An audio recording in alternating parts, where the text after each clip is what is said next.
Mock Yeah. draft. Yeah. We'll work on it.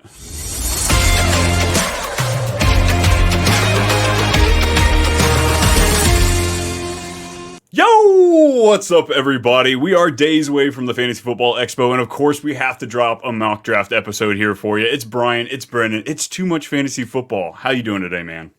Oh, just everyone's just constantly checking their phones for this wonderful Aiyuk update. So I was going to say anything new? Anything new? no, nothing. No. Nothing new. No. Yeah, we're on pins and needles here too, folks. We're ready to get this ball moving. Put him on a new team. Say he's not moving. Just give me something definitive here.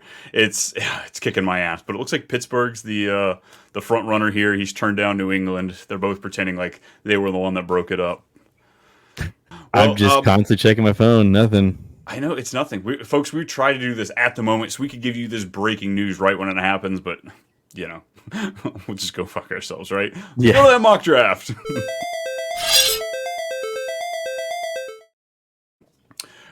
All right, here, everybody. Here we go. It's mock draft time. Boop, bloop. There we go. Sorry, producer's office stuff today. But we're doing a single quarterback draft, 12 teams. Your normal 2 running backs, 2 wide receivers, a couple flex, no kicker, no defense. And of course, Brennan had to be the unfun person to take the 4 spot, the best spot there is. No, I just have to talk shit. But you're at 4, I'm at 11. Do you have a preference so far going into this year? Are you liking the front half? Yeah, I definitely want one of the top 5, 6 guys. I definitely want to leave with having CeeDee, Tyreek, Rhamondre, Jamarr, just one of those secure guys, because I just feel like after that it's a little bit of a steady drop off. I don't want pick 11 or 12. Sorry, Brian, but I just feel like that's just you're really hoping for Garrett Wilson to finally pan out, or Marvin Harrison Jr. to be this stud. I just want the safe and secure. That's what you really want out of your first round pick. So, and that's why I for sure want to have at least a top 6 pick. I feel you there. As many best ball drafts I've been grinding through, I feel pretty confident no matter what I go with. Usually in the top 6, 7, 8, and 9 get really scary. But honestly, I don't mind 11 and 12. Maybe the top guys don't fall to you, but you have that excuse that you can rely on. I'm on the turn. I have to reach. So if you've got to grab 2 guys at the end that should be going at the end of the second, you're at the end of the draft. Who cares? Go for it. You've kind of got that to fall back on a little bit. All right. You ready to get this party kicked off? Yeah. All right. Let's go. Resume draft. Here we go. Christian McCaffrey going off 101. Are you scared at all with this injury? He's out for the preseason, the calf. No, I'm still taking a CMC still 101 on both my half point PPR standard. Doesn't matter. He's still 101 unless there's something more lingering when it comes to kickoff time. I'm still having him as 101. Yeah, I get that. Week before the season, sure, we're going to be a little bit more precautious, but yeah, first week in August, let it ride. Yeah, so when CMC, Tyreek, CeeDee, this is where it does get a little interesting for me, because I've been leaning towards Bijan. I don't know why. I love Justin Jefferson. I love Jamar. I think Amon-Ra is safe, but there's just a part of me that just thinks that Bijan can't compete for the one, being the best overall player this year. So I'm going to go with Bijan over some of the guys I mentioned. I don't mind it at all. As we get into this tier of wide receiver, you can make a case for any of these guys to have, slip-ups. But there it goes. Breece Hall, Jonathan Taylor, all are going to go in the first round here. I am on the clock. A.J. Brown just went. Amon-Ra, Justin Jefferson. Yeah, this is that point in the draft. The wide receivers I'm looking at are Garrett Wilson, Puka, Harrison, London, Adams. I'm going to go ahead and take Gibbs here. I think he is in a tier of his own. I think he's just below those top 3 guys. I think he's above Jonathan Taylor and Saquon Barkley. Garrett Wilson. Let me ask you this. Is Puka off your board right now because of the injury? I wouldn't say he's off my board, but 2 weeks ago I probably would have taken him there at the 11 and then gambled on the running back. At this point in time, I'm okay letting it fall. I'm going to go ahead and take him here. At this point, we don't know a whole lot of information. I'm going to go ahead and grab him just because I do think he is still a tier above the rest of those guys. The question marks really kick up at this point with Drake London, Devontae Adams, Chris Olave, as we see all of these guys moving down the board. Josh Allen, 2-7. Our first quarterback goes off the board. There it is. Yeah. So I'm in an interesting spot. I usually like to leave with at least 2 wide receivers in the first 3 picks. I think for me, like the top wide receivers I have are Aiyuk, Nico, Mike Evans, Debo. I do like Waddle here. I'm not really big on the quarterbacks. Like I just think it's too early for Jalen Hurts or Mahomes. And then the running backs, it's ETN. I don't mind Devon Achane. He's starting to grow on me a little bit more. And then the tight ends, I don't want to take Laporta. I don't want to be the first one. We talked about in the last episode that I don't want to start the trend. I'd rather just let the tight ends fall to me. So I think I'm going to go with Nico here. I think I'm just going to establish him as my wide receiver 1 and just go from there. I like it. In a sea of, a lot of those wide receivers went there, so I think he was kind of the last for me as far as a tier. But Debo is intriguing at this point with Aiyuk presumably leaving, the volume that dude's going to get. Yeah, I'm still looking at wide receivers here. Mike Evans, Debo. I like Waddle. I'm not going to double down on the Texans. This isn't best ball here. You know what? This guy's been growing on me more and more in camp. I'm starting to fall for the hype, but I did like him as the prospect. I'm going to go with Malik Neighbors. Nice. Yeah. I just think with him being the only guy in New York as, probably the best receiver there, like the camp hype is real. I think he had like 17 catches at 18 possible targets, like in last practice against the Lions defense. Like I'm a sucker for it, but I just think the dude is actually beyond talented. So, and I forget you are the Daniel Jones apologist on this pod as well. I am. Don't be surprised if he finishes the top 15. So I got Gibbs and Puka as my first 2 picks. I feel like it's a tender league right there. I've got guys that are known for injuries. I'm not saying they're injury prone, but we've seen both of these guys get a little banged up here. So I kind of want to solidify myself as I start this conversation. I'm going to grab a guy that also has a little bit of an injury history. He usually makes it out on the field, but he can still piss you off in that T. Higgins way. I'm going to go DK Metcalf. I think this guy can still perform above most of what's left on the board. DJ Moore goes right after that. Lamar Jackson, who I was flirting with the idea of maybe taking him early. Now, as I sit at 4-2, long ass wait. I got to go all the way down and back. It's like the Olympic swim team, except I won't make it all the way back, So what I'm kind of looking at here, I don't mind Cooper Kupp, but I did take Puka, so it's kind of off the table for me. Devonta Smith's probably the wide receiver I'd look at. But do I want to grab elite tight end here? Because I'm going to roll the dice. I think the tight end that I'm really eyeballing this year, I think he's going to fall back to me because he's just on the outskirts of that. So give me Devonta Smith. And I'm just going to go with very high-end wide receiver 2s all over my team right now. Dang, I was really hoping Cooper Kupp to fall. That would have been my next pick. But so after you take Devontae, goes Stephon Diggs, Michael Pittman, Rashad White, Mahomes, Cooper Kupp, and CJ Stroud. So top guys on my board, it's Trey McBride, James Cook, Mark Andrews, Joe Mixon. I don't necessarily. How do you feel like if you do take like a Nico or a Stephon and then follow up with the running back there? Like, are you okay with like investing into the Houston Texans offense, or are you kind of like trying to just scatter all your picks around with different teams? With redraft, I do like to scatter a little bit more. I like to not put all of my eggs in one basket. Just I know you got waivers, you can kind of clean up there a little bit if you do make some misses. But if that one team just, I feel like Houston, they very much overperformed what we expected them to do. So if they did worse last year, I don't think anybody should be surprised because the step they took last year was so much bigger than anybody would have guessed, or they probably should have taken. So a little regression there, and just I don't know. Buying into Mixon when you also have Nico or Diggs, something like that, it scares me a bit. Yeah, I think I'm actually going to go with my next running back. So James Cook's not as high on my list as others have it. This other guy is actually higher than most. I have Kenneth Walker actually as the running back is the highest one for me. So I'm going to take Kenneth Walker here. Yeah. And so after that, coming up too about his pass catching abilities, I know. See, I'm just camp hype all the way. So after I take Kenneth Walker, it goes Trey McBride, Tank Dell, George Pickens, James Cook, Zay Flowers, and Joe Mixon. So I have been, for whatever reason, I keep getting this guy. Um, I think he's kind of like a forgotten afterthought just because he got injured last year, but I just think he is the number one option on the team, and he's being taken as a second option, which I think is kind of silly. I'm going to take Mark Andrews. I think Mark Andrews is going to come back and has a chance to be the number one tight end. So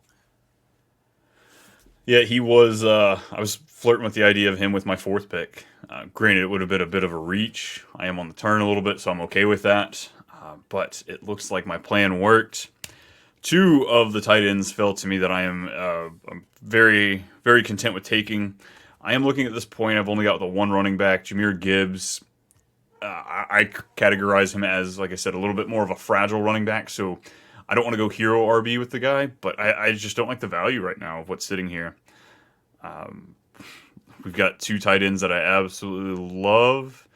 Do I grab my quarterback here? We're going to wait on my quarterback.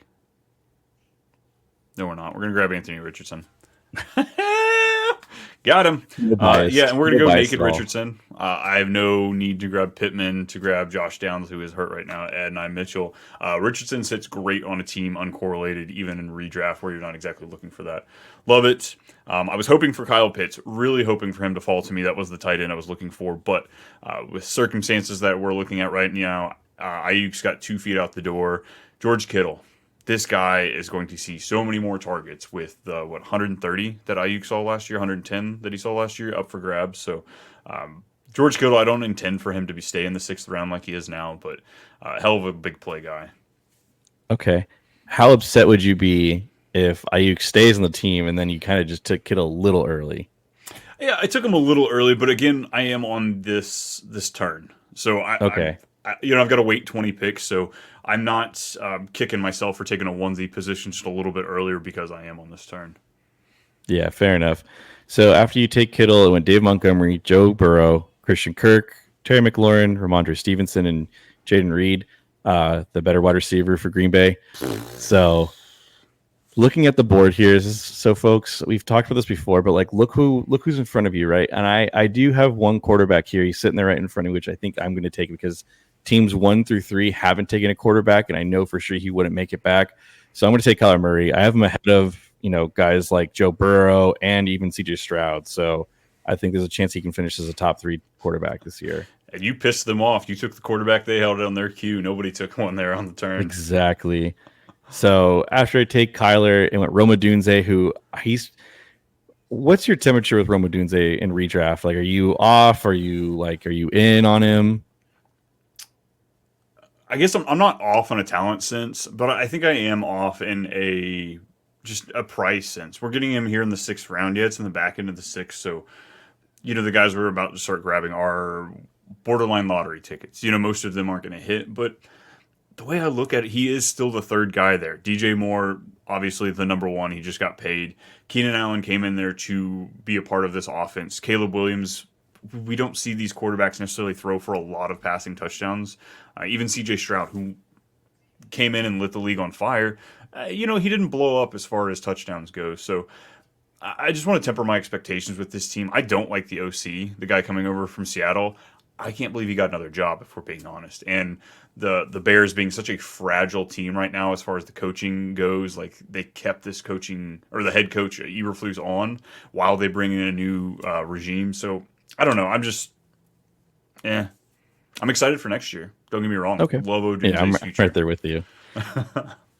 Yeah, so it went Roma Dunze, Najee Harris, Xavier Worthy, DeAndre Swift, Evan Ingram, and then Hollywood. I don't know if you saw the tweet today, which is kind of hilarious. So there was a Chiefs beat writer who said, following Mahomes' favorite targets outside of Rasheed and Travis Kelce, it's been Xavier Worthy. So when I read that, I was like, oh, it's Travis Kelce and Rasheed Rice are his favorite targets. He just happens to also like Xavier Worthy. And I don't think this guy is getting suspended this season because I think his court date's in December, and I have a hard time thinking they're going to settle it. So I'm going to take Mahomes as potentially number 1 target, which is Rasheed Rice. Yeah, I feel like we've talked about it for most of the summer. Probably late June is when I finally followed suit with you and was tearing them up in best ball. Rashid Rice is still a deal. You know, I think if Yeah. we definitively knew that he was not getting suspended, he'd jump up 2 rounds in ADP easily. So, Yeah, I think he'd be like a solid like fourth round pick. Like late third, early fourth is where I'd probably have him at. If there is like no looming suspension, I just think that he just takes the cake, regardless of I, Hollywood and Xavier being there. I'd take him over Stephon Diggs. I think him and Pittman would be about in the same spot. I'd take him over Flowers. I'd take him over Pickens, assuming that Aiyuk is going to be in. Actually, even if Aiyuk doesn't go to Pittsburgh, I'm not a Pickens guy, and I can't figure out why. I think Folks, he's in that DJ Moore, like DK Metcalf area. I think that's where he'd honestly be in most people's rankings if there is no looming suspension, to be honest with you. I could see that. And damn it, there goes Deontay Johnson. Couple picks early. One of my favorites of the offseason. He's been catching way more steam than I want. It's quite upsetting actually. His ADP's been jumping up. Looking here though, I need to grab another running back here, folks. I went onesie position, doubled up. As far as running backs that are sitting here, yeah, we're gonna go ahead and grab the rookie. This doesn't help me immediately. This puts me in a position where I need to kind of grab some late round RBs. But Jonathan Brooks, wow, I cannot wait to see what happens with this team, what they end up doing. So Jonathan Brooks going to grab him. He's not playing in the preseason, but we could see him week 3, week 4. Come on, man. Give it to me. Vlad McConkey sitting here. Zach Moss. You know what? Give me Mostert. Give me the guy who finished top 3 overall last year. Raheem Says Mostert. 2 names and goes with the third. Yeah, you know, that's me. Tilt City here. It's round 10. Fair enough. So after you take Mostert, it went Dak, Brock Bowers, Lad McConkey, Javonte, Zach Moss, and Keon Coleman. So running back wise, I mean, I think there's only one guy left on my board that like I'm pretty high on in the sense of like I just think he's just going to get safe work, but I think I can kind of wait on him. I don't need a tight end. Wide receiver wise, I think it doesn't hurt to always load up on them. So it's funny. I think I'm gonna take your boy. I'm gonna take Christian Watson just to I spice knew up a it. bit. I knew it. I couldn't take him because damn if we have to get through one show where I don't take him. But Christian Watson, talk about upside there in the 8th round for you. Go ahead. You love him as much as me. Tell everybody. The injury scare yesterday, I think I texted Brian and I didn't get a response back from him all day. I'm pretty sure he broke his phone as soon as he saw that he was down for quite a few minutes and looked like he was about to get carted off. And I'm sure you had a complete anxiety attack. But yeah, my wife had to cart me out of the freaking living room. I was in the freaking fetal position all damn day. Oh, come on, Christian. Yeah, so he seems to be fine today. He's practicing, so I have no worries and concerns there. There is one running back. I've talked about him before. I think he's going to get a healthy amount of work just because I think they signed him there. They want him to be there. It's going to be Devin Singletary. So, and if this thing will let me draft him, of course, silly goose. There we go. Silly goose. I was hoping he was going to come back to me. Oh, but we have no! Man, it's a mock draft, but they're still tilting, folks. Son of oh. So I need more running backs. I don't need them, but I'd like to add one more here in this turn here because I'm relying on Mostert, a 31-year-old running back, just because I don't have Jonathan Brooks first few weeks. Singletary would have loved to have him. Trey Benson, Brian Robinson, Tajay Spears. Big fan of all these guys. Trey Benson, I feel like it's a little early for him. I don't think we're going to see a lot of work from the guy unless we see an injury to James Conner. I'm going to growl my way into Gus Edwards, a guy that is going to be one of the unsexy top 20 running backs that we will see this year. This guy's going to get fed. He's going to get some work down below the touchdowns. Gus Edwards, man, stay healthy, buddy. I mean, I was going to take him, to be honest with you, but then I saw Devin Singletary still there. So those are the last 2 guys on my board. So I think I'd take Gus and Tajay Spears and then Singletary amongst this group that we're looking at here. Fair. Ooh, wide receiver. Let's go ahead and grab another. Let's talk about unsexy picks here. Someone has to lead the Buffalo Bills wide receiver room. Somebody has to. The rookie, I don't see him doing it, much less this early in the season. But Curtis Samuel, a guy that is playing on his 15th team in his 27th season. No, the guy's still in his 20s. He's a young buck. But he is playing with Joe Brady, a guy he's played with previously down in Carolina. They're looking to move this team around a little bit. They want to run the ball, and Curtis Samuel is exactly that. He's the gadget player, like a Debo light. Obviously not as skilled there, but you kind of see him worked in a similar fashion. So I'm going to grab him and hope that at least the first 4 to 6 weeks, as the rest of the team gets integrated in, Curtis Samuel has a pretty good year. So out of the wide receivers for Buffalo, because I think you and I think that Dalton Kincaid's going to lead this team in receiving yards. Like, would you agree with that? He should, yeah. And yards, yeah. for sure. So out of the wide receivers, do you think it's going to be Curtis Samuel besides like Khalil Shakir and Keon Coleman who lead it in receptions and yards, or? I think Curtis Samuel will be the least frustrating. I think we'll see the most consistent from him. Granted, I'm not saying that floor is going to be huge, maybe a floor of like 4 to 5 points, but at the same time, I think he's going to come out with a higher average as far as a week-to-week basis. Fair enough. So after you take Curtis Samuel, went Jared Goff, Dallas Goedert, Tyler Lockett, TJ Hawkinson, Jaden Daniels, and Romeo Doubs. Looking at my team, it's pretty, it's now completely full with quarterback all the way down to the flex spot. Now this is my bench area. So I'm going to take a guy who's also receiving a ton of cap hype, but he's finally, I think he's going to hopefully pan out. I mean, he's a first round pick, did perform pretty well in the playoffs. I'm going to go with Jameson Williams from Detroit. Yeah, I feel like he's a very polarizing player. There are people that are completely out on him. They will dog you up and down if you say anything positive about the guy. And I think that's the beauty of him being a 10th round pick. Who gives a shit? He doesn't have to be great. But with the first round capital, him being in that offense, the high scoring, like there's so many things that give him a higher chance of, like him or Cortland Sutton. Cortland Sutton is the number one on Denver. He had 10 touchdowns last year. There's so many great things, but that offense sucks, Yeah. I don't know. I'll take the chance with, competent offensive coordinator, Ben Johnson. I like Jared Goff as a quarterback.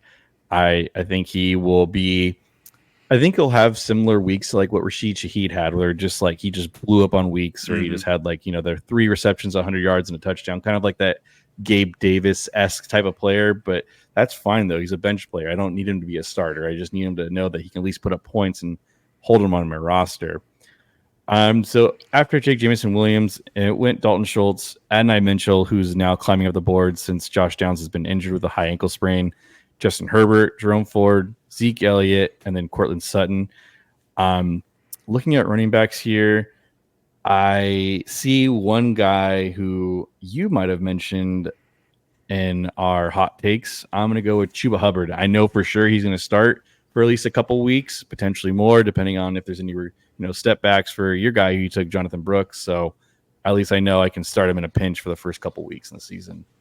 And worst case scenario, you kind of screwed me and, taking the back door and making sure that I'm secure. But it's fine. It's fine. I've got Gus Edwards, so you can go, No. All right, my last 2 picks here. My team is built. I've got my onesie positions. I've got my starting running backs, wide receivers. Got a little depth here, but I want to kind of shoot for the stars. I want to see if I can grab a guy that really is involved in this offense. And shoot for the stars, shoot yourself in the foot. That's what I'm going with here. Mike Williams. He's off the pup. He's out there practicing with Aaron Rodgers. There's a chance that he complements the Garrett Wilson and the running game so well, breaking off there for some big plays. The guy loves to get hurt, but he usually catches the ball before he comes down and crashes to earth and hurts himself. So I bet we can see 4 or 5, maybe 6 really explosive games from the guy, and then some middling games here. But love to take the shot, 11th round, somebody I can cut easily. Fair enough. And then my last player here, I'm going to go safe. I took Anthony Richardson, which the biggest argument I seem to find when talking about the guy is injuries. Will he hold up? Is he going to be there? So I'm going to take someone that I'm pretty excited for. He's coming off an Achilles tear. He's an old man. He looks good in Dockers. I'm taking Kirky Cousins. I thought for sure it'd be like Trevor Lawrence, but I'm wrong. It almost was. It almost was. was. I thought the promotional swing that was hitting my head was more in the Kirk range. So sorry, Trevor.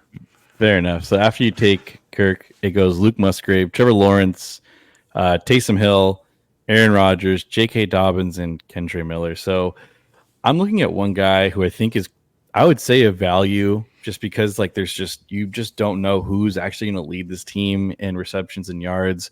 Some have said it's going to be Ladd. Some have said it could be somebody. I think it's just Josh Palmer. I think Josh Palmer is going to lead this team in yards. So I'm getting him late in my last pick. I just think it's just I think it's going to seal the deal.